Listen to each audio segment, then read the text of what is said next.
Dlaczego jesteś biedny? Dlaczego nie możesz znaleźć wymarzonej pracy? Dlaczego masz za mało pieniędzy na koncie? Dlaczego politycy, niezależnie od partii, ciągle obiecują, a potem wychodzi, że nic z ich obietnic nie da się spełnić, a jeżeli się da, to okazuje się, Czy się da, to nie wiemy. Wiemy, że nie spełniają. a nawet jeżeli spełniają, to jest tylko gorzej. To jest tak jak lekarz, który obiecuje, że cię wyleczy i nagle jesteś bardziej chory. Tak, i nagle masz powikłania polekowe. Tak. Jeżeli się zastanawiasz w sumie, dlaczego twoje życie jest do bani i dlaczego na świecie jest tyle zła i dlaczego nic nie działa, przeczytaj tę książkę.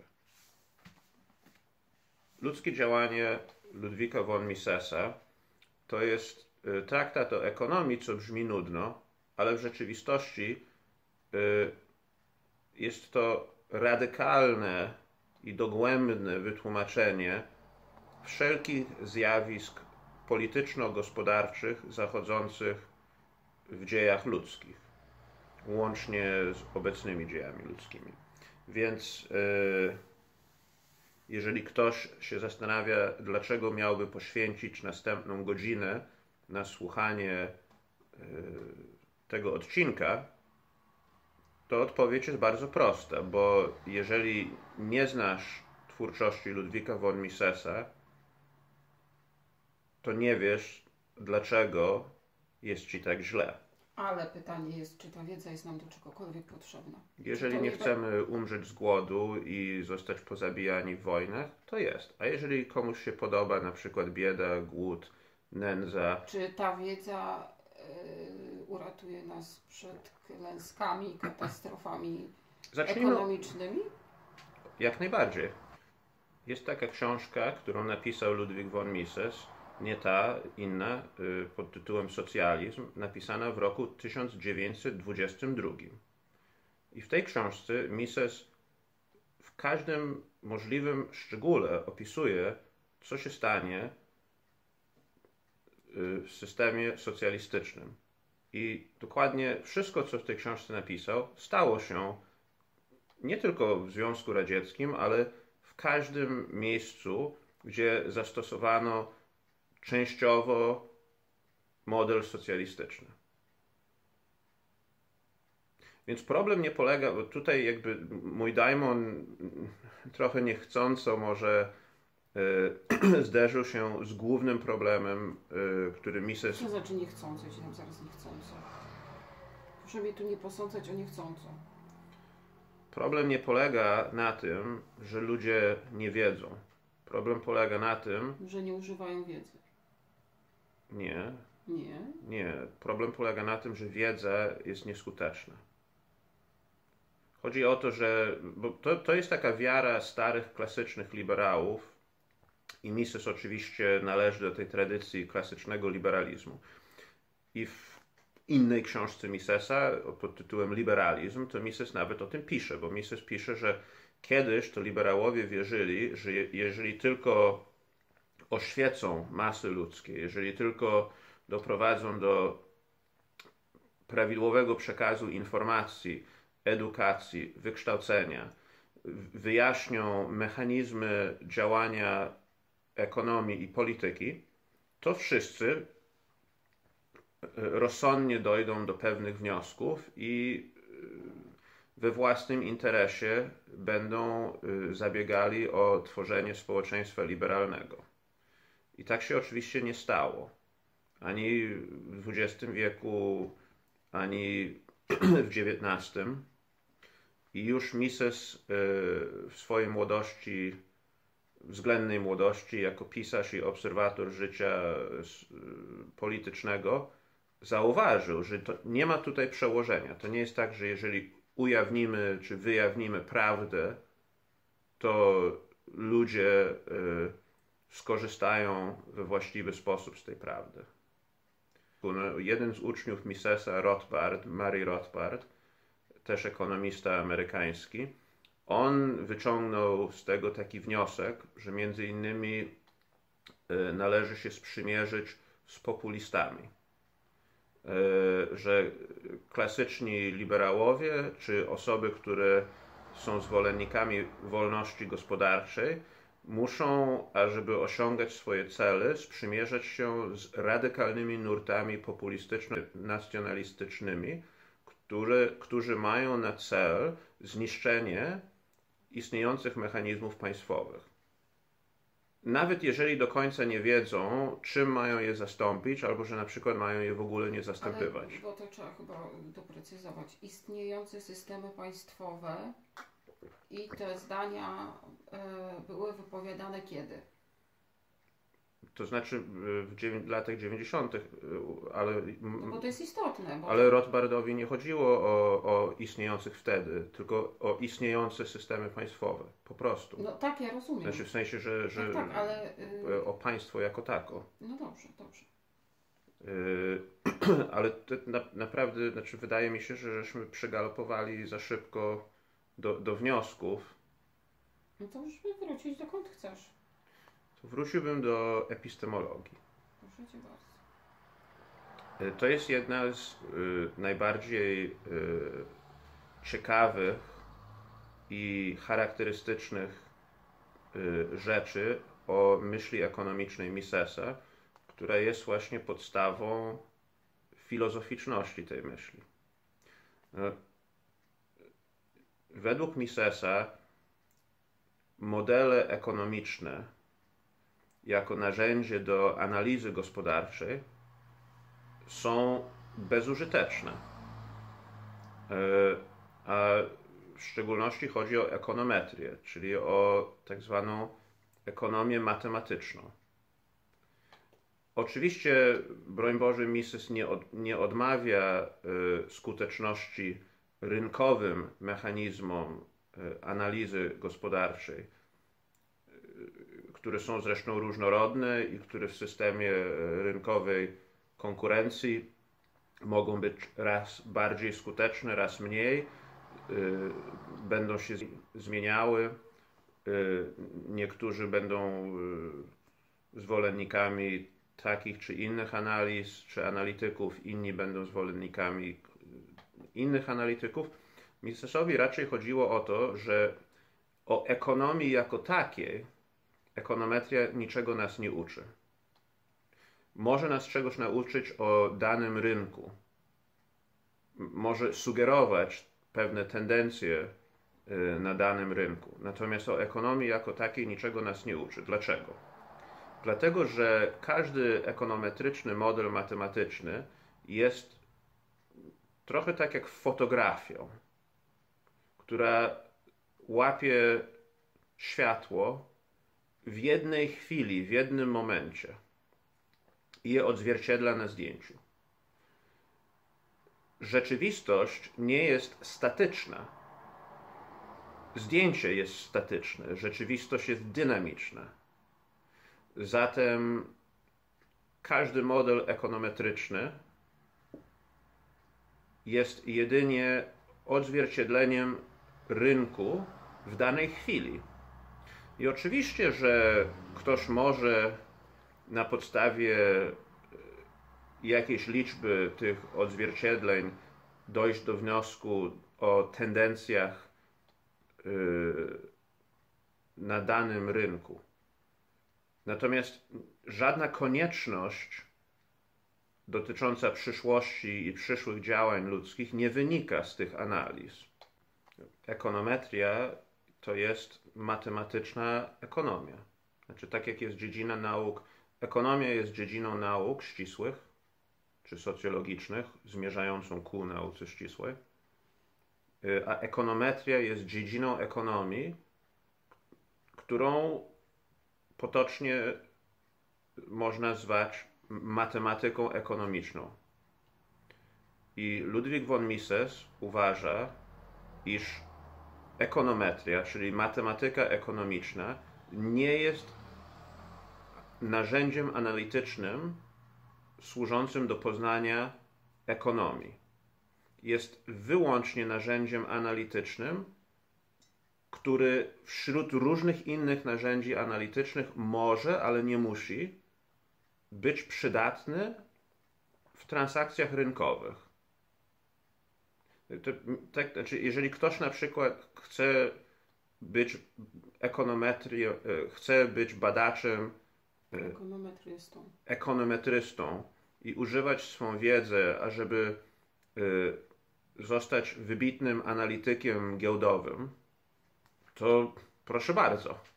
Jeżeli ta wiedza w jakiś sposób będzie rentowna, czyli ktoś będzie tę wiedzę kupował, bo uzna ją za korzystną i będzie rzeczywiście dawała korzyść obopólną, to proszę bardzo. Ale ta wiedza, na przykład właśnie stosowanie ekonometrii do analizy giełdy, niczego nam nie mówi o ekonomii jako takiej, a ekonomia jako taka zajmuje się właśnie ludzkim działaniem i próbuje zrozumieć, co sprawia, iż człowiek działa. Jak to działanie wygląda. Zamiast ekonometrię, czyli zamiast matematykę ekonomiczną, Mises proponuje analizę prakseologiczną. Prakseologia to jest słowo, które składa się z dwóch części: praksis i logos. Tak jak mamy biologia, to bios to jest życie, logia to jest logika, logos czy też słowa, tak, czyli logiczne słowa o życiu to jest biologia. Prakseologia, praksis to oznacza działanie. Więc to są logiczne słowa o działaniu. I logika działania dla Misesa polega na tym, że człowiek znajduje się w czasie, mając ograniczoną ilość zasobów, z których jeden z kluczowych ograniczonych zasobów jest właśnie czas. I działa tylko i wyłącznie dlatego, że jest niezadowolony z obecnego stanu. W każdej chwili. W każdej chwili mamy jakiś obecny stan. Dlaczego wypowiem zaraz kolejne zdanie? Dlatego, że gdybym skończył na tym zdaniu, to byłbym niezadowolony z tego wykładu. Dlaczego ktoś wstaje, siada, skręca, idzie, stoi? Każdy ma jakiś cel, którego sprowadzić można w najczystszą postać do tego, że domniemywa, iż zmieniając obecny stan na inny w najbliższą przyszłość, polepszy swój byt. I teraz oczywiście powstaje pytanie, bo tutaj takie słowo pada typu polepszy. Więc co to znaczy polepszyć? I filozofowie przyjdą i powiedzą, że są różne opinie na temat tego, co należy do rzeczy lepszych, a co do rzeczy gorszych. I będą chcieli o tym dyskutować. I Mises, proszę bardzo, tak jak ekonometria, matematycy, ekonomiści mogą się zajmować analizą zjawisk giełdowych i przewidywaniem trendów giełdowych czy rynkowych, to filozofowie jak najbardziej mogą sobie dyskutować, czy to jest lepsze, czy tamto jest lepsze. Natomiast z punktu widzenia prakseologii, czyli logiki działania, to, co jest lepsze, zawsze jest subiektywne, jest wartością subiektywną i dynamiczną, czyli może się zmienić. Mogę w jednej chwili myśleć, że to jest lepsze, a w następnej chwili zmienić zdanie. Tu nie ma żadnych stałych, poza tym, iż to, co jest lepsze, to jest jakąś subiektywną wartością. Subiektywną, zupełnie zależną od jednostki działającej. I ona nie musi, bo tutaj bardzo, ona nawet nie musi być racjonalna. To znaczy Mises idzie tak daleko w swoich definicjach filozoficznych, że bo na przykład powiedzielibyśmy potocznie i nawet filozofowie by się raczej z tym zgodzili, że jeżeli człowiek mówi, chcę być szczęśliwy, więc wchodzę na wieżowiec i skaczę, wiedząc, że się zabije. I nie robię to dlatego, że na przykład wierzę w Boga, i uważam, że pójdę wtedy do nieba, albo mam jakąś inną filozofię, czy...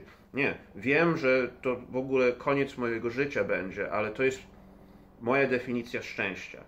I powiedzielibyśmy, że to jest nieracjonalne. Że to nie jest racjonalne działanie. Mises uważa, iż nie ma czegoś takiego jak racjonalne działanie. Racjonalność też jest subiektywna. Każdy ma inną definicję racjonalności. Ja podałem bardzo prosty przykład. Większość ludzi by uznała, że to nie jest racjonalne, że to jest irracjonalne. Ale racjonalność, bo to od Arystotelesa aż po współczesności mówimy, że człowiek jest, tym się wyróżnia od innych zwierząt, iż jest on racjonalny. Może jest nieracjonalny. To znaczy, dla Misesa racjonalność i nieracjonalność są absolutnie względnymi pojęciami. Znaczy ja nie spotkałam, może za mało zwierząt w życiu spotkałam, ale nieracjonalnych zachowań wśród zwierząt po prostu nie ma, bo to jest koniec życia zwierza, jak jest nieracjonalne. Tylko człowiek umie się nieracjonalnie zachowywać i jeszcze przeżyć z tym wszystkim. Według pewnej definicji racjonalności, która jest sporna. Rozumiem. I Mises w ogóle nie chce wchodzić w ten spór. Żeby to bardzo szybko i zwięźle wyjaśnić.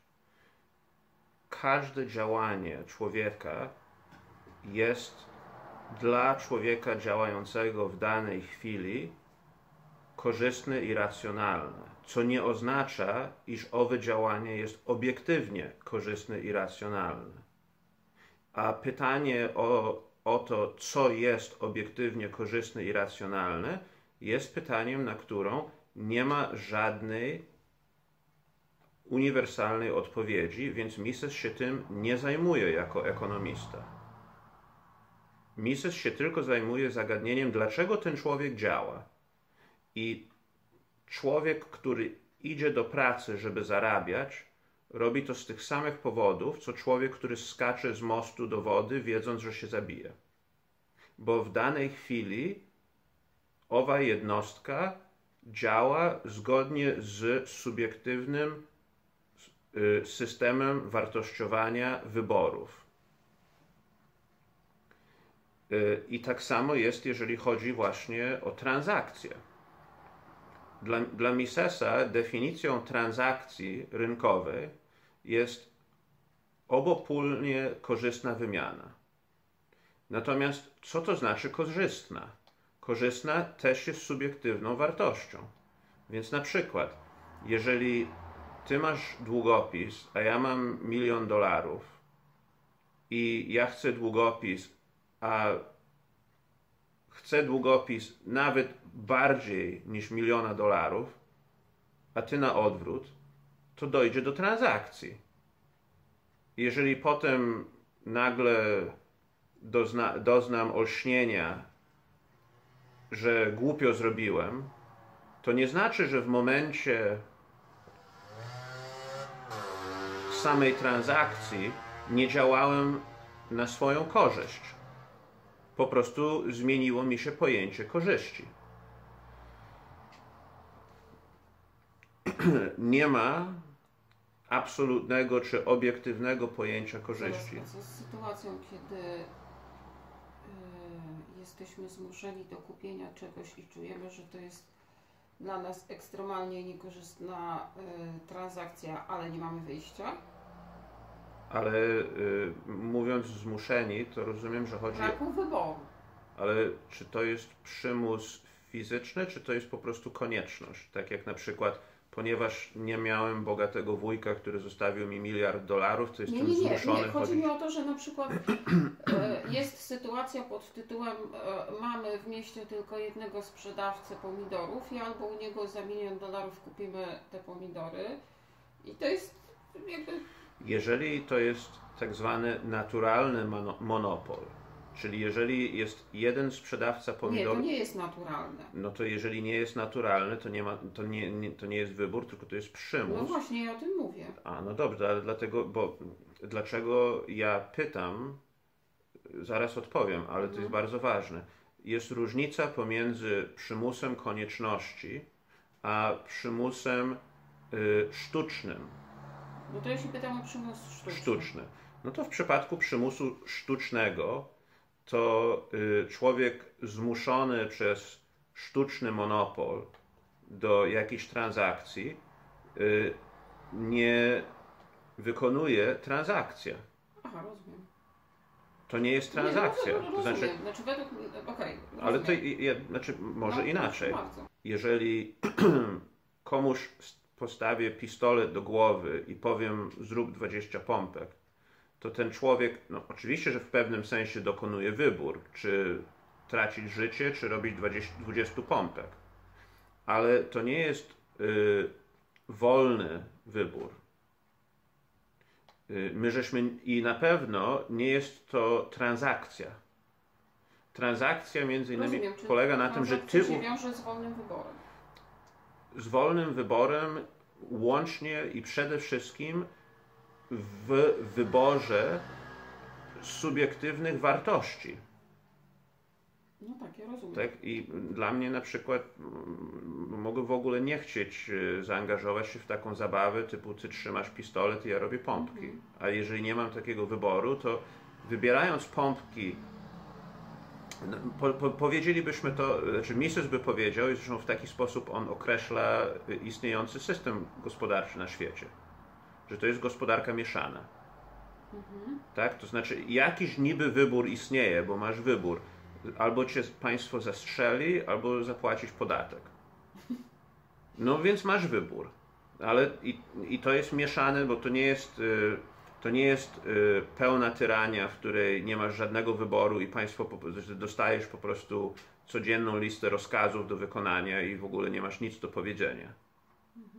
Czyli masz jakiś wybór, ale to nie jest prawdziwy wybór i to nie jest wtedy prawdziwa transakcja. Tylko to jest transakcja, byśmy powiedzieli, warunkowa, czy warunkowana. I jest to transakcja, tu trzeba dodać, absolutnie nierentowna.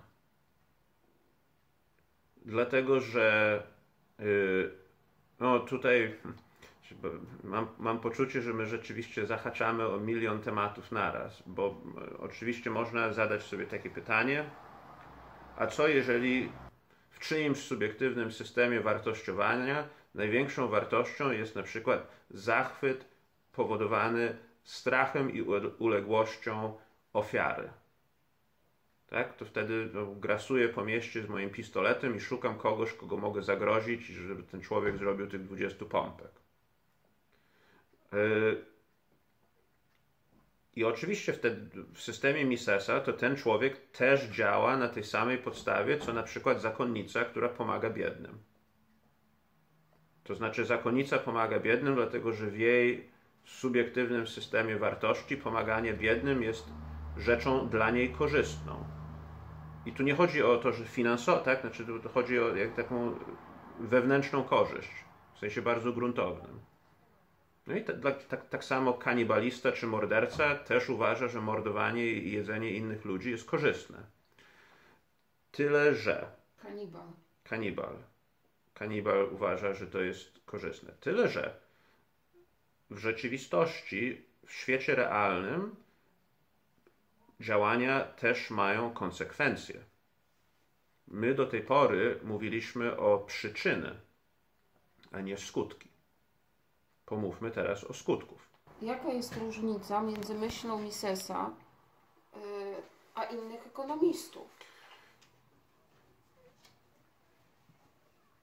Zasadniczą różnicą pomiędzy myślą Misesa a myślą wszystkich innych nieaustriackich szkół ekonomicznych dotyczy kwestii matematyki, zastosowania matematyki w ekonomii. Dlatego, że choć z pozoru socjaliści od klasycznych liberałów gospodarczych różni bardzo dużo, to i jedni, i drudzy, mówimy tutaj mówiąc o klasycznych liberałach, to mówimy o główny nurt myśli ekonomicznej, nie socjalistycznej, lecz wolnorynkowej. Uznaje, iż ekonometria i matematyka są narzędziami, dzięki którym jesteśmy w stanie poznać rzeczywistość ekonomiczną i zrozumieć, czym jest ekonomia. Mises uważa, że tak nie jest. Mises uważa, że matematyka jest kompletnie zbędna, nieprzydatna. I tu podkreślam, że nie chodzi o to, że matematyka w działalności gospodarczej jest nieprzydatna. Mises nie twierdzi, że banki mogą zwolnić wszystkich, którzy umieją liczyć, tak? Tylko działalność gospodarcza, a ekonomia nie jest tożsama. Ekonomia to jest dziedzina nauki, która ma tłumaczyć mechanizmy ludzkiego działania. Dlaczego człowiek działa? Jakie są przyczyny działania? I o tym żeśmy już dyskutowali dużo o tych przyczynach. I jakie są skutki działania? I czy dane metody działania w dążeniu do określonych celów są metodami prowadzącymi do wypełniania tych celów, czy też nie. I to wszystko. Przykłady tego, co różni Misesa od ekonomistów socjalistycznych i tego, co różni Misesa od ekonomistów klasycznych, tak zwanych wolnorynkowych. Zacznijmy od socjalizmu. To jest właściwie największe dokonanie Ludwika von Misesa jako ekonomista.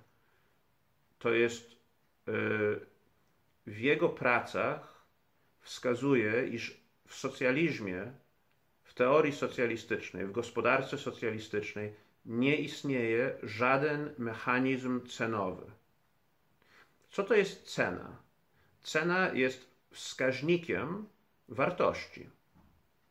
I te wskaźniki wartości, jakimi są ceny, pomagają nam podejmować decyzje. O, to jest za drogie, nie stać mnie na to, muszę odkładać, więc zwiększa się poziom oszczędności. Jest na przecenie, mogę kupić więcej. Albo na przykład jest na przecenie, więc wezmę kredyt. No nie mam akurat w kieszeni, normalnie bym nie brał kredytu, ale cena jest tak niska, że warto kupić teraz, bo zaraz zniknie.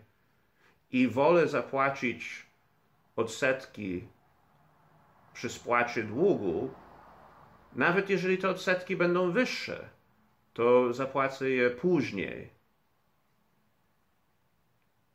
Natomiast wyobraźmy sobie, jakby wyglądał proces decyzyjny ludzi, gdyby nie było cen w ogóle. A to jest właśnie socjalizm. To znaczy w momencie, kiedy jest kolektywna organizacja systemu gospodarczego, w której nie ma wolnego wyboru i nie ma własności prywatnej, nie ma cen.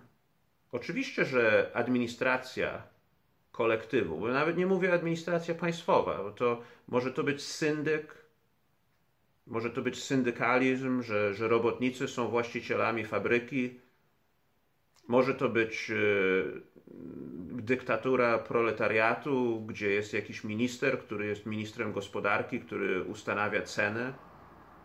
Ale na jakiej podstawie ów człowiek ma ustanowić prawidłową cenę? Skoro on nic nie wie o tym, ile czego jest, ile kto czego chce i ile kto czego potrzebuje. I takie proste powiedzenie, że a to niech policzy, niech zrobi spis. Ale jeżeli pytanie jest, ile mamy wyprodukować, ile cegieł mamy wyprodukować, żeby budować na przykład domy i mieszkania w takim systemie socjalistycznym? Jak odpowiedzieć na to pytanie bez cen rynkowych? A cen rynkowych z definicji w systemie socjalistycznym nie ma, dlatego że zostały zlikwidowane. Zaraz. Cegieł tyle wytwarzamy, ile potrzebujemy mieć budynków. A ile potrzebujemy mieć budynków i skąd o tym wiemy?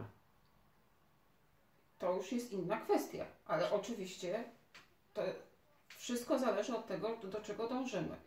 Bo ja rozumiem, że ideą socjalizmu jest to, żeby wszyscy mieli tak samo i porówno. Więc jeżeli mamy grupę iluś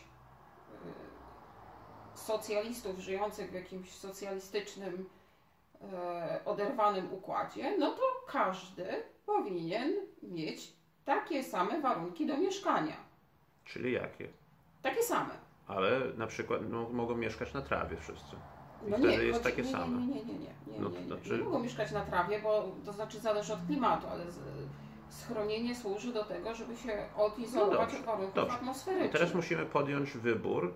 Znaczy podjąć decyzję na przykład o schronieniu. I teraz tak, w warunkach rynkowych, bo nie podejmujemy te decyzje na podstawie tylko zachcianek, bo każdemu by się chciało mieszkać w pałacu. No nie jestem pewna, to znaczy zakładamy, że w socjalizmie są ograniczone, w każdym systemie gospodarczym są ograniczone zasoby. I trzeba tymi zasobami gospodarować. W systemie rynkowym gospodarowanie następuje za pomocą mechanizmu cenowego. Jeżeli nie ma mechanizmu cenowego, powiedzmy, że na przykład chcemy wybudować, znaczy umówmy się, tak, że postanawiamy, że każdy ma mieć 50 metrów. I już nie dyskutujemy, czy to jest za mało, za dużo. Każdy ma mieć 50 metrów, wszystko jedno, jaka duża to jest ta rodzina, wszystko jedno, ale każdy ma mieć 50 metrów. Ale trzeba podjąć decyzję o wyprodukowaniu materiałów, o tym, kto powinien produkować, kto powinien budować, ile kto powinien zarabiać. A nie. W socjalizmie nikt nic nie zarabia, bo to bez sensu. W socjalizmie wszyscy mają porówno, czyli nic. Ale muszą wytworzyć i pytanie jest, w jaki sposób, bo czy to państwo socjalistyczne, o którym mówimy w tej chwili, to jest na przykład przyjęło jakiś majątek po poprzednim, czy to jest wyspa, na którym tworzymy socjalizm? Wyspa. No dobrze, więc fantastycznie, więc na tej wyspie niczego nie ma, są surowce i trzeba czegoś wytworzyć. I teraz w jaki sposób w ogóle decydujemy, że należy, kto co ma robić? I skąd mamy o tym wiedzieć, jeżeli nie ma cen? No, każdy robi tylko to, są same dobre ochoty. Zakładamy tutaj, że wszyscy tam się znaleźli z dobrej woli, tak? Tak. Absolutnie, wszyscy się znaleźli z dobrej woli. Jak w każdej ludzkiej populacji mamy różne talenty. Tak? No to zakładamy, że ponieważ wszyscy mają być porówno, więc każdy maksymalnie wykorzystuje swój talent do jakiejś aktywności pożytecznej społecznie. Więc na przykład, jeżeli moim talentem jest robienie butów, to ja cały dzień robię buty. Pomimo iż na przykład jest 50 ludzi na tej wyspie, to ja robię na przykład w ciągu tygodnia 3000 butów. Bo jestem taki fantastyczny w robieniu butów. No i mamy wtedy nadprodukcję, możemy wysłać spoza wyspy. A to już jest mechanizm cenowy i to jest gospodarka rynkowa. A to, że nazwaliśmy to socjalizmem, to nie jest socjalizm. Czyli buty muszą zostać, tak? Znaczy, tak naprawdę buty by w ogóle nie powstały, bo ażeby te buty... No, poczekaj. Chodzi mi o to, czy to musi być zamknięty obiekt, czy można mieć kontakt z inną socjalistyczną wyspą? Nie musi być zamknięty obiekt, tylko musi być odgórne planowanie gospodarki. Bo definicją systemu socjalistycznego jest, że gospodarka jest planowana. Ja wiem i to jest oczywiście do bani, bo tego się nie da zaplanować, ale... No nie da się zaplanować, ale dlaczego? Dlatego, że nie ma mechanizmu cenowego w socjalizmie i to jest ten geniusz Misesa. To znaczy, to jest bardzo ważne. To może nie jest takie oczywiste, bo widzę, że tutaj mój Diamond nie jest przekonany. W ogóle. Ale ja bym chciała wrócić do tej wyspy. Dobrze. Skąd się ci ludzie na tej wyspie wzięli? Jak dopłynęli? No pytam poważnie. Dlatego, że widzisz, a żeby dopłynąć na tą wyspę, musiał istnieć system rynkowy. Bo inaczej by dlatego, że inaczej by nie wytworzono statków, które ich tam... Dopłynęli w Pław. To jest wyspa niedaleko od Londynu. Wpław to znaczy płynąc? Tak, okej. Dobrze. Ale rozumiem, że są dorosłymi ludźmi. Tak. Dobrze, więc a żeby pływać, to musieli być w miarę, znaczy nie mogą być schorowani, na przykład głodujący. No nie mogą. No więc dzięki gospodarce rynkowej mieli tyle siły, że mogli dopłynąć do tej wyspy. Chwilę, oczywiście. Dobrze. Znaczy... Chwileczkę. Nie, bo tak to się nie da. Jesteśmy w jakiejś sytuacji, w jakimś stanie zastanym. Dobrze. I teraz sprawdzamy, czy ten stan zastany da się zmienić na socjalizm tak. i czy ten socjalizm jest w stanie istnieć i czy to będzie działało, będzie praktyczne i czy sam się nie wykończy, czy sam się będzie rozwijał. I teraz jak osoba, której zadanie w tym stanie socjalistycznym jest planowanie gospodarki, czy jak komitet, który ma, czy nawet ale zostaw to planowanie. Tak. Jeżeli każdy będzie się zajmował tym, co potrafi, bo zakładamy tutaj uczciwość, tak? Znaczy, my jesteśmy już w ogóle w takiej utopii. Nie, my zakładamy socjalizm, przepraszam. Znaczy, my zakładamy socjalizm. Znaczy, nie możesz na przykład mówić, że zakładamy, bo to, ja teraz trochę rozumiem, że to, co ty opisujesz, to jest trochę tak jak klasztor. I w klasztorze na przykład rzeczywiście każdy robi to, co potrafi, każdy dobrowolnie i tam jest wspólnota. Ale to nie jest socjalizm. A co to jest? To jest klasztor.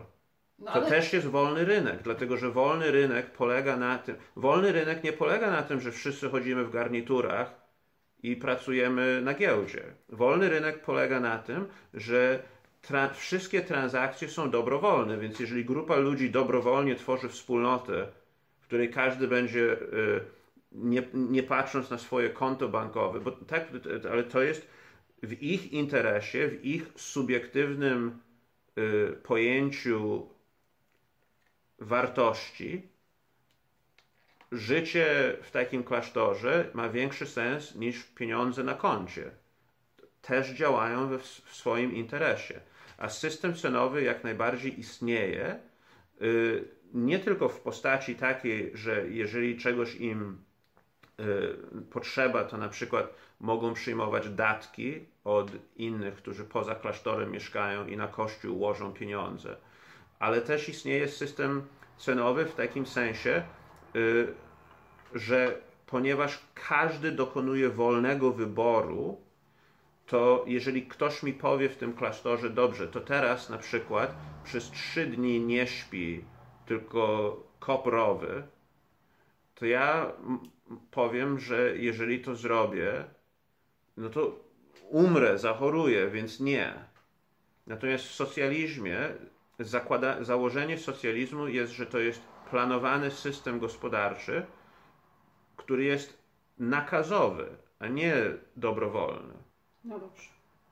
I teraz dobrze, w porządku, możemy stworzyć taki socjalistyczny system, w którym rzeczywiście oświecony, naukowy, posiadający doktorat człowiek Chciałam, żeby on posiadał dobrą wolę, a nie doktorat. To niech i posiada dobrą wolę, i doktorat, i jeszcze komitet dobrowolnych doktoratów posiadają. I teraz oni mają pełną władzę, ażeby zaplanować gospodarkę. Mają każdemu powiedzieć, tworzyć 5-letni plan i każdy ma się dowiedzieć, co ma robić. To jest socjalizm. Naukowy socjalizm. W takim systemie Mises zwrócił uwagę, że ponieważ nie ma mechanizmu cenowego, to planujący nie ma nie ma żadnej postawy naukowej, czy żadnej innej, ażeby jakąkolwiek czynność zaplanować. To, co faktycznym gospodarkom socjalistycznym, na przykład Związkowi Radzieckiemu, itp., itd., pozwalało cokolwiek wytwarzać, jest fakt, iż nie jest do końca nigdy możliwe wygaszenie mechanizmu cenowego. W komunizmie to się nazywał czarny rynek. Natomiast w praktyce, z punktu widzenia takiego naukowego, z punktu widzenia nauk ekonomicznych, czym jest czarny? Czarny rynek nie jest czarnym rynkiem. Czarny rynek jest po prostu rynkiem, który zawsze powstaje tam, gdzie dochodzi do interakcji pomiędzy działającymi jednostkami. I pod tym względem Mises się bardzo różnił od wszelkiej maści socjalistów, dlatego że nawet, bo są osoby oczywiście, które, na przykład socjaldemokraci, że owszem, ta gospodarka rynkowa ma sobie działać, tylko wprowadzimy socjaldemokrację, żeby działała sprawiedliwiej, czy działała lepiej, tak? Tylko że każdy krok, w stronę planowanej gospodarki, każdy krok, który odchodzi od gospodarki wolnorynkowej, jest krokiem w stronę zagłuszenia sygnałów płynących z mechanizmu cenowego. Podam przykład. Podatek VAT. Ile to kosztuje? O, bardzo dużo, a zatem kupię mniej. Ja jako konsument kupuję tego mniej, bo to niby kosztuje dużo. Dlaczego to dużo kosztuje? Bo VAT. Ale dla mnie jako konsumenta ja nie patrzę na to, z czego się ta cena składa. Ile dostaje producent, ile dostaje sprzedawca hurtowy, ile detaliczny, a ile podatku idzie do... Ja po prostu widzę, że to jest drogie, więc kupuję mniej. Więc firma zauważa, że ludzie kupują mniej, więc z punktu widzenia firmy popyt jest mniejszy. Więc produkcja jest mniejsza. A jak produkcja jest mniejsza, to cena jest wyższa. I to jest takie zniekształcenie mechanizmu cenowego.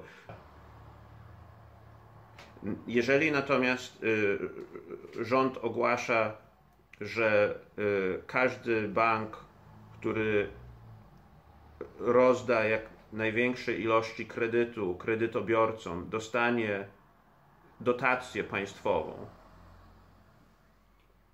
no to wtedy bank zaczyna sprzedawać kredyt na prawo i lewo. To nie jest tak, że nagle ludzie chcą kupować więcej kredytu. Ale z punktu widzenia konsumentów, konsumenci widzą, iż cena kredytu jest bardzo niska, no bo bank, chcąc dostać dotację państwową, obniża cenę kredytu radykalnie, ażeby jak najwięcej ludzi brało kredyt, skoro warunkiem dostawania dotacji to jest rozdawanie tego kredytu. Z punktu widzenia konsumentów, konsument nie wie, że bank działa z takiego czy innego powodu. Po prostu widzi cenę, niski kredyt, niska cena kredytu, więc mogę kupić dodatkowy samochód, dodatkowe mieszkanie, więc biorę ten kredyt. To nakręca gospodarkę. Więc oczywiście mieszana gospodarka to jest, czyli taka, która łączy elementy socjalizmu z elementami wolnego rynku, jest zniekształceniem mechanizmu cenowego, a czysty socjalizm, gospodarka w pełni planowana, pozbawiona jest mechanizmu cenowego i dlatego Mises twierdzi, nie jest możliwa. I to jest bardzo genialne odkrycie jego. To znaczy Mises dowodzi, że socjalizm nie jest możliwy. Czy taki 100% socjalizm. Ale nie ma innego. To znaczy, no tak, ja rozumiem. Tak, to znaczy, chodzi mi o to, że... Dobrze, ale znaczy w ogóle takie powiedzenie, tak, że tam 100%, 90%, znaczy, 100% jednego to jest jeden. I Mises, to jest tak jak, gdybym ja mógł udowodnić, że nie ma liczby 1, to zarazem nie ma 0,5. I nie ma 0, bo jedna druga może tylko istnieć, jeżeli jest 1. Nie, chodzi o to, że systemy mieszane jakoś istnieją, a nie ma możliwości istnienia systemu socjalistycznego bez żadnej domieszki. Precyzja jest cechą ekonomii. Znaczy w przeciwieństwie do poezji czy filozofii. Więc mieszany system to nie jest jakiś stan pośredni, pół socjalizmu, pół gospodarki wolnorynkowej. Mieszany system jest systemem wolnorynkowym, w którym do pewnego stopnia zniekształcany jest mechanizm cenowy. No dobrze, a w takim razie system socjalistyczny z czarnym rynkiem to jest jaki? Radykalnie zniekształcony system cenowy. To jest wolny rynek, któremu nie pozwala się działać. Tak naprawdę. Tak samo oczywiście mieszany system nie jest zatem wolnym rynkiem, bo to działa w drugą stronę też. Jeżeli tworzymy bariery względem wolnego rynku poprzez interwencjonizm, to nie jest wolny rynek z definicji. Natomiast To tyle, jeżeli chodzi o takie wstępne porównanie Misesa do ekonomistów socjalistycznych. Natomiast teraz i to, co różni Misesa radykalnie i skrajnie od ekonomistów socjalistycznych. Natomiast teraz porównajmy, i to jest o wiele bardziej ciekawe, Misesa do ekonomistów tak zwanie wolnorynkowych. Co natomiast stanowi ważny punkt odróżniający Ludwika von Misesa i szkoły austriackiej od klasycznej ekonomii, czy też nazwijmy to ekonomią wolnorynkową, którą Mises by nazywał tak zwanie wolnorynkową. Może zacznę od anegdoty, że Mises był bardzo znany za bezkompromisową postawę i w którymś momencie spotkał się, był na spotkaniu z grupą ekonomistów, między innymi Wilhelm Röpke, który był osobą odpowiedzialną za cud gospodarczy Niemiec po II wojnie światowej, z Miltonem Friedmanem, czyli noblistą.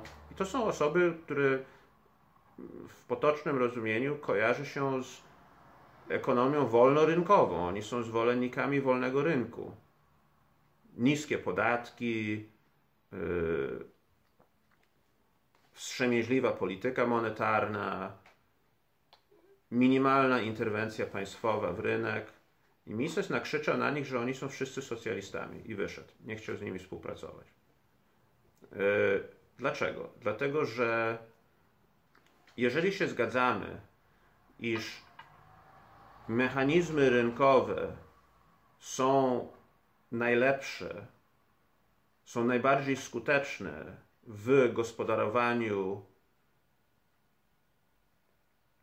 ograniczonych zasobów, w przeciwieństwie do gospodarki planowanej, to dlaczego wśród wszystkich nieaustriackich ekonomistów mających się za ekonomistów wolnorynkowych panuje zgoda na monopol państwowy w dziedzinie pieniądza?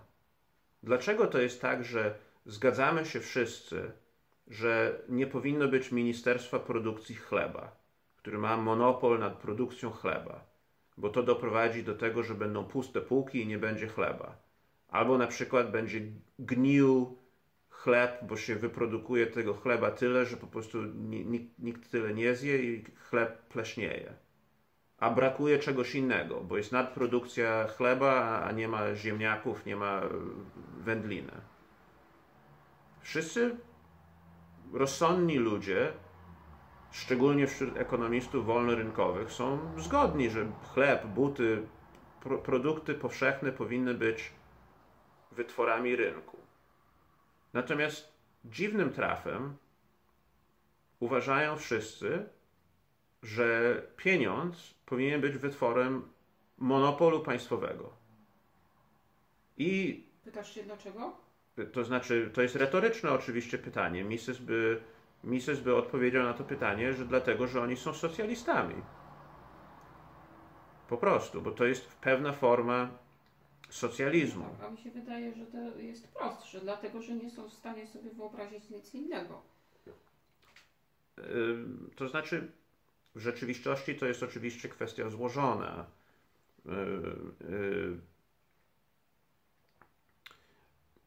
No dobrze, i co ten Mises na to? Mises był oczywiście wielkim proponentem wolnego rynku pieniężnego. Pieniądz dla Misesa jest środkiem. Znaczy, w ekonomii takiej klasycznej mówi się, że pieniądz jest środkiem, za pośrednictwem którego może dochodzić do transakcji rynkowych. Natomiast dla Misesa pieniądz jest jednym z wielu produktów rynkowych, po prostu.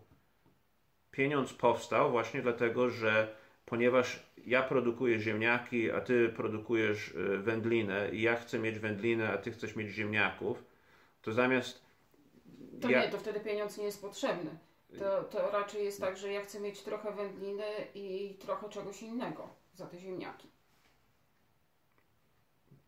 Znaczy z całym szacunkiem, ale... No dobrze, to do wycięcia, już Ci nie przeszkadza. Nie. No dobra, już dobra. Już. Chodzi o to, że... Znaczy nie, bo to jest okej, to jest dobre pytanie. Tylko chodzi o to, że gdyby tak wszyscy żyli, bo pieniądz nie jest potrzebny, to ja bym musiał ze sobą taczać wszystkie swoje ziemniaki. No tak. Jak na przykład, bo zdarza się na przykład, nawet jeżeli idziemy do sklepu, bo wiemy, że chcemy na przykład, nie wiem, kupić chleb, no to chodzimy i widzimy, że na przykład, a tak, jest ketchup. Przypomniało mi się, że mi się przyda ketchup. I mamy pieniądze, tak? A jak na przykład nie mamy ze sobą portfela, nie mamy kartki, nie mamy karty żadnej bankowej, mamy tylko gotówkę i tak się złożyło, że wzięliśmy tylko tyle, ile nam potrzeba na chleb, no to nie kupimy tego ketchupu. Ale możemy wrócić do domu po pieniądze. Natomiast w społeczeństwie, w którym nie ma w ogóle środka wymiany, nie ma pieniędzy, to ja idąc na rynek, ażeby kupić czegokolwiek, to muszę od razu toczyć ze sobą wszystko, co ja mam taszczyć ze sobą wszystkiego, co mam do wymiany. Taszczyć ze sobą wszystko, co mam. Taszczyć ze sobą wszystko, co mam do ewentualnej wymiany. To jest absurd. Więc naturalnie, jeżeli ktoś gdzieś wyprodukowałby jakiś środek wymiany, to ja bym ten środek wymiany kupił. I w ten sposób powstaje pieniądz. Pieniądz powstaje z tego samego powodu, co powstają wszystkie inne produkty rynkowe, bo jest zapotrzebowanie. I ktoś znajduje jakiś sposób, żeby wyprodukować daną rzecz rentownie. Czyli zysk jest większy od kosztu. I oczywiście, tak jak w gospodarce rynkowej nie mamy jednego piekarza, tu jest konkurencja, a nawet gdyby doszło, bo czasami dochodzi do powstania tak zwanych naturalnych monopolii. Jestem twórcą, stworzyłem telefon, gdzie nie ma przycisków, jest tylko ekran i nikt inny takiego nie ma i wszyscy akurat tego chcą. Mam monopol. Ale ponieważ mój monopol nie jest nadany przez państwo, lecz jest wynikiem faktu, iż ja jako jedyny wyprodukowałem czegoś, co nikt inny nie wyprodukował, to co się dzieje? Jako monopolista to sprzedaję po jak najwyższych cenach, bo mogę, bo konsumenci nie mają wyboru, tak? Muszą u mnie kupować. I dzięki temu, że ta cena jest tak wysoka, to co się dzieje? Przedsiębiorcy, widząc jak wysoka jest ta cena, chcą wejść na ten rynek. To znaczy wysokie ceny dóbr i usług naturalnych monopolii są rzeczami dobrymi dla konsumentów. Dlatego, że wysoka cena jakiegoś produktu jest sygnałem dla innych przedsiębiorców, że ten rynek jest bardzo rentowny i należy wejść w to. I oczywiście w którymś momencie ktoś inny zacznie produkować podobny produkt po odrobinę niższej cenie. I potem ktoś inny, i ktoś inny, i ktoś inny. A nawet gdyby doszło do tego, że jest jakiś naturalny monopol, który ma taki chytry plan, że ponieważ zarobiłem i mam duże środki i teraz obniżę skrajnie ceny, poniżej kosztów nawet. Po co? Po to, ażeby zachować swój monopol i wybić konkurencję. To nie zmienia to faktu, iż ten rynek jest skrajnie rentowny, a wszystko, co jest skrajnie rentowne, przyciąga przedsiębiorców chcących zysk. Czyli prowadzi do konkurencji, ewentualnie.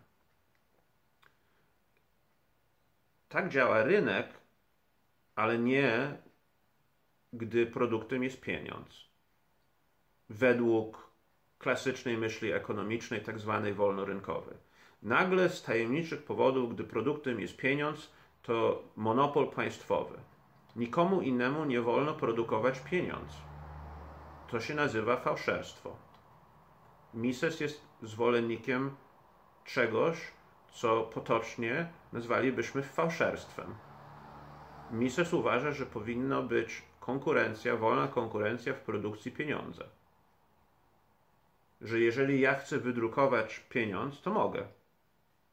Jeżeli 4 banki drukują różne monety, to mogą.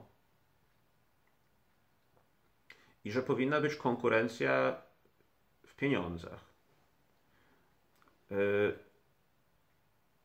I to, co łączy wszystkie te teorie Misesa, niezależnie od tego, na jaką dziedzinę działalności ludzkiej spojrzymy, jest ta analiza prakseologiczna. Znaczy, tutaj w pewnym sensie jest to argument nie do przebicia. Dlatego, że nie jest to argument wartościujący, czy dana czynność jest rzeczywiście dobra, czy zła.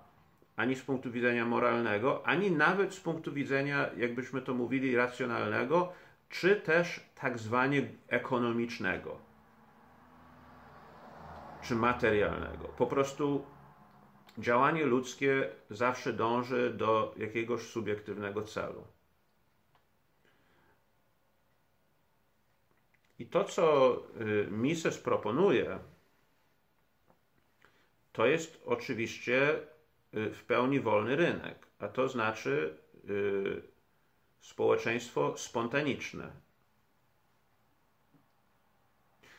W praktyce to na przykład Mises byśmy powiedzieli, że no to trochę tutaj koloryzuje rzeczywiście Rothbardem, czyli Murray Rothbard, też już nie żyjący, ale był kontynuatorem pracy Ludwika von Misesa w takim bardzo poważnym stopniu i rozwinął te tezy Misesa. I można by powiedzieć, że jakby wyglądało społeczeństwo misesowskie? Społeczeństwo misesowskie wyglądałoby tak, że nie istniałoby w ogóle państwo. Co nie oznacza, że nie istniałyby wspólnoty. I na przykład jednym z tych wspólnot jest naród. To jest organiczna, naturalna wspólnota. Tylko że państwo jako mechanizm przymusu to by nie istniało. Więc nikt nie byłoby żadnego przymusu, ażeby ktoś musiał być częścią jakiejś wspólnoty czy jakiegoś narodu. Wszystko byłoby prywatne. Tutaj rozmawialiśmy o pieniądzach, ale też na przykład sądownictwo. Tu inni ekonomiści, David Friedman na przykład rozwijał bardzo te tezy dotyczące, jakby wyglądał wolny rynek w sądownictwie. I to brzmi, to znaczy Mises, patrząc na nasze społeczeństwo dzisiaj, stwierdziłby, że to jest społeczeństwo skrajnie komunistyczne. Dlaczego? No dlatego, że na przykład istnieje policja państwowa. Powinny istnieć 14 różnych firm ochroniarskich konkurujących ze sobą. Istnieją drogi państwowe. Dlaczego? No może w ogóle tu nie powinno być drogi. Znaczy, nie wiadomo w jaki sposób, bo to też jest taka ważna, bardzo częstym takim zarzutem wobec Misesa jest wytłumacz szczegółowo, jakby to społeczeństwo wyglądało, w którym na przykład nie ma państwowych dróg. To gdzie by te drogi były, jak one by wyglądały, jak by w ogóle wyglądał. I Mises mówi, a czy ekonomista musi wiedzieć, jak będzie wyglądał w przyszłości komputer? Czy ekonomista musi wiedzieć, jak będzie wyglądał w przyszłości jakiś produkt, czy nie? Bo kto wie? Nikt nie wie. Znaczy, rynek jest dynamiczny. Powstają różne produkty, różne pomysły. Natomiast no, tutaj może najlepszą ilustracją tej tezy jest opowieść o tak zwanym złamanym oknie. Co tym chyba? Tak się nazywa po polsku? Nie, bo on jest zniszczony, to okno, nie popsute. Zniszczony. Dobrze, o zniszczonym oknie. To Henry'ego Hazletta. No bawi się chłopiec piłką i przypadkiem wybija szybę, tak? Znaczy kopie tę piłkę i komuś wybija szybę, no bardzo przepraszam, no nic się nie stało, no dobra, no tam wybaczam ci, no ale mam wybitą szybę. No więc co? No więc muszę zadzwonić do kogoś, żeby mi tę szybę wyjął i włożył nową, tak? No więc to jest niby bardzo dobre dla gospodarki, dlatego że wydaje pieniądze, żeby ktoś przyjechał, posprzątał, producent szyby zarabia, sprzedawca paliwa zarabia, bo ten, co jeździ tą szybą, to musi kupić benzynę i w ogóle wszyscy zarabiają, tak? Jeszcze ktoś ma miejsce pracy powstaje, bo ktoś te szyby musi wyprodukować.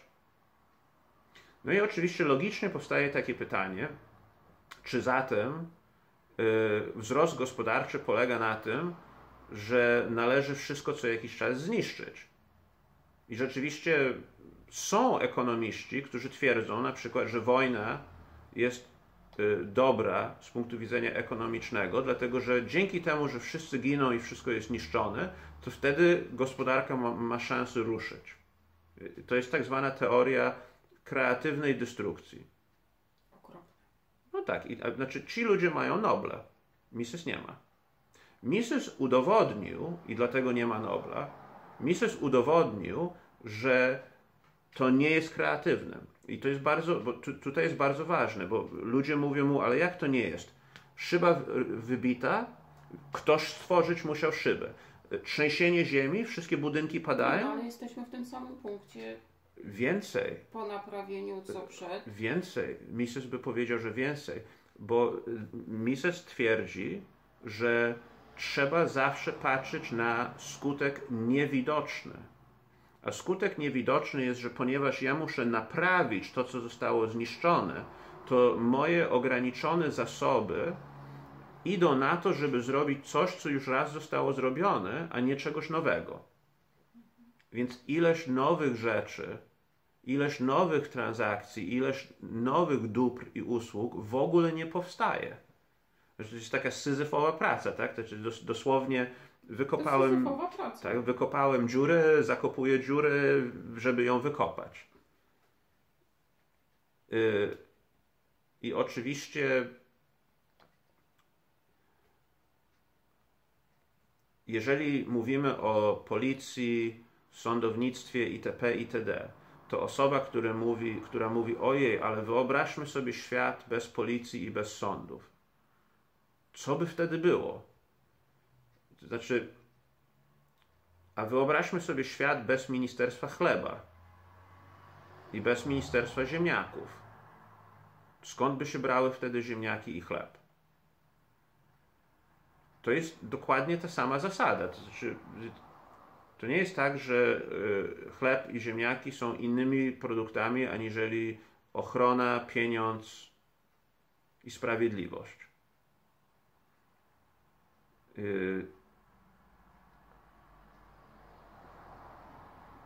Więc Mises jest oczywiście bardzo radykalny, z tego na pewno wychodzi.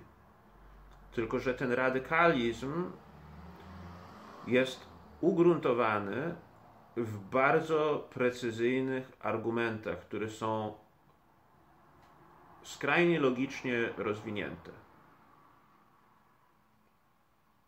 i bardzo trudne do obalenia. Tyle, że zupełnie nieskuteczne. To znaczy w tym sensie, że... Ale co jest nieskuteczne? No politycznie. To znaczy w tym sensie, ale że... co? Argument na rzecz wolnego rynku i wolnego społeczeństwa proponowanego przez Mises. Tu już wracamy właściwie do wstępu naszej dyskusji, tak? Że kiedy liberalizm powstał jako filozofia polityczna w XVIII wieku, pod koniec XVIII wieku i na początek XIX wieku, to liberałowie wierzyli, iż jak tylko wyjaśnią społeczeństwu wszystkie te odkrycia ekonomii politycznej, jakich dokonali, to wszyscy w sposób rozsądny i racjonalny dojdą do wniosku, że należy budować wolne społeczeństwo, no bo jest to najbardziej korzystne. No dobrze, no to był chaotyczny wstęp do Misesa, ale właściwie to bardzo dobrze, dlatego że Mises uważał, iż ład społeczny, polityczny, gospodarczy, wszelki ład powstaje spontanicznie. To znaczy ład nie jest rzeczą zaplanowaną.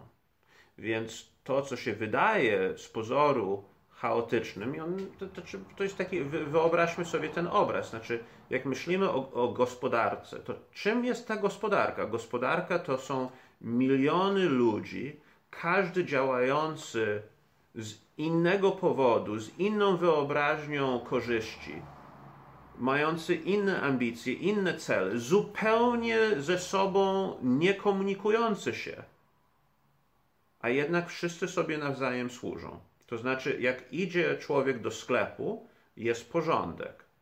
Choć nikt się nie umówił, nie ma nikogo, kto zaplanował, że tego dnia ci ludzie przyjdą do sklepu i taki towar dojedzie do sklepu i oni się spotkają i po takich cenach wszystko wymienią. Spontaniczny ład.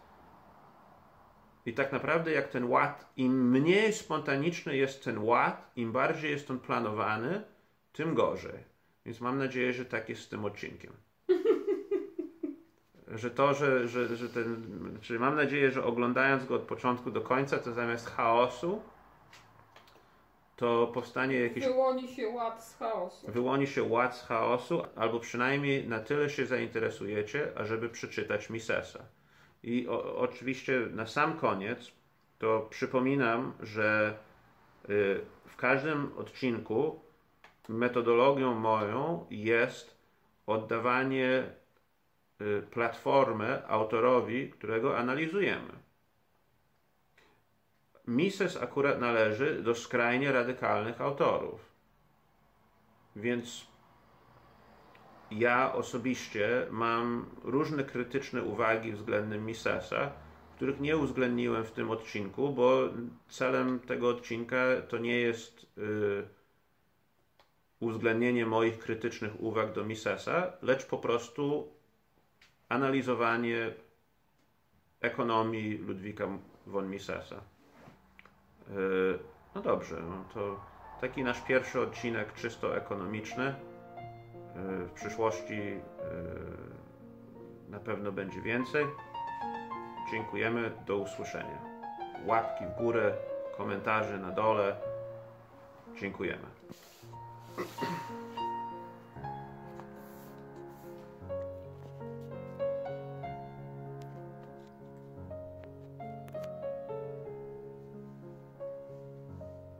Jest dobrze, tak? Witamy w kolejnym odcinku Humanisty na emigracji. Dzisiaj razem z Daimonem będziemy omawiali książkę Ludwika von Misesa Ludzkie działanie. Jest to traktat o ekonomii, czyli czy to oznacza, że otwieramy nową playlistę ekonomię?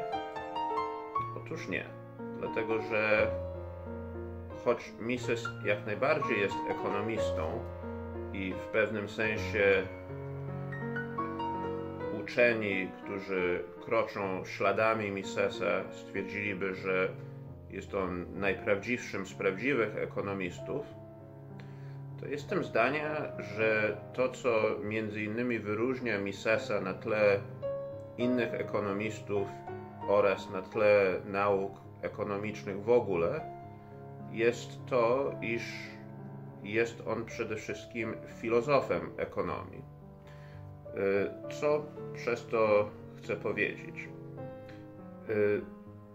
Słowem wstępu, zanim rozwinę tę pierwotną myśl, jest to, jak widzicie, bardzo gruba książka i oczywiście zupełną niedorzecznością byłoby omówić wszystkie ważne tematy, jakich porusza von Mises w tej książce w jednym odcinku.